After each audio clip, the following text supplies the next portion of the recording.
জগৎজননী মা বলছেন তার এক শিষ্য ভক্তকে, হ্যাঁ বাবা, ভয় কি? সুখ দুঃখপূর্ণ এই জগৎ, তোমাদের কোনো ভয় নেই। বিভীষিকা প্রলোভন তো আসবেই, আসুক, তাতে তোমাদের কি ক্ষতি হবে? তোমাদের কোনো ভয় নেই।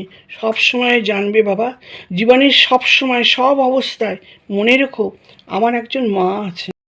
লোকান্তরিত হওয়ার পর সাধকের কি পড়ে থাকে? দণ্ড, কমণ্ডলু আর তার সাধনের আসনখানি। ভগবান শ্রীরামকৃষ্ণের কমণ্ডলু হলেন অমৃত নিঃস্রাবী মা সারদা। ঠাকুর মাকে বলে গেলেন, আমি যাচ্ছি, তুমি রইলে। মানুষের খুব কষ্ট, ওদের তুমি দেখো, তোমাকে আমি ভরপুর করে দিয়ে গেলাম। নিরন্তর আনন্দ ধারায় তুমি বর্ষণ করবে। তুমি সতেরো মা, অসতেরো মা। আর দণ্ড হলেন স্বামী বিবেকানন্দ। দণ্ডের কাজ কি?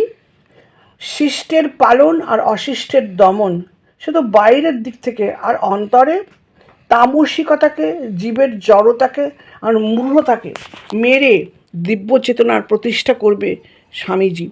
আমি একটি প্রার্থনাই রেখে গেলাম, তোমাদের চৈতন্য হোক। সেই চৈতন্য তুমিই আনবে। ঠাকুর বলছেন স্বামীজিকে, প্রয়োজন হলে পেটাবে, কারোকে খাতির করবেন না। রাজা মহারাজা, প্রজা, পুরোহিত, শিক্ষিত অশিক্ষিত, সাদা কালো, সকলকেই বুঝিয়ে দেবে যে অন্তরে চৈতন্য না আসলে মানুষ আর মানুষ থাকে না। আর সাধকের আসনখানা কার জন্য?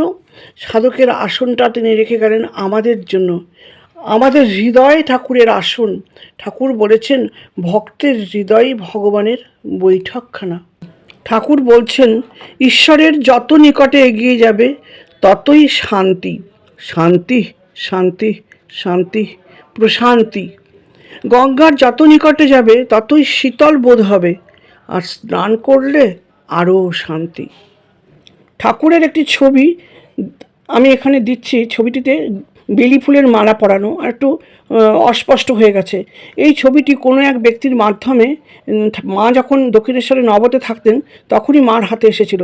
মা নিত্য এই ছবিটিকে পুজো করতেন। তারপরে দক্ষিণেশ্বর থেকে কাশীপুর, শ্যামপুকুর, যখনই যেখানে গেছেন এই ছবি সবসময় মার নিকটে থাকতো এবং মা নিত্য এই ছবিকে পুজো করতেন। তার পরবর্তীকালে জয়রামবাটি বা বাগবাজারে মায়ের বাড়ি, যখনই মা যেখানে থেকেছে নিত্য এই ছবি মার সঙ্গেই আসা যাওয়া করতো এবং মা ছবিটিকে নিত্য পুজো করতেন একেবারে 1920 সালে মার দেহান্ত হওয়ার পর্যন্ত। বর্তমানে এই ছবিটি বাগবাজারের উদ্বোধনের বাড়িতে, মায়ের বাড়িতে সিংহাসনে ছবিটি বসানো আছে। এটি একটি দুর্মূল্য ছবি।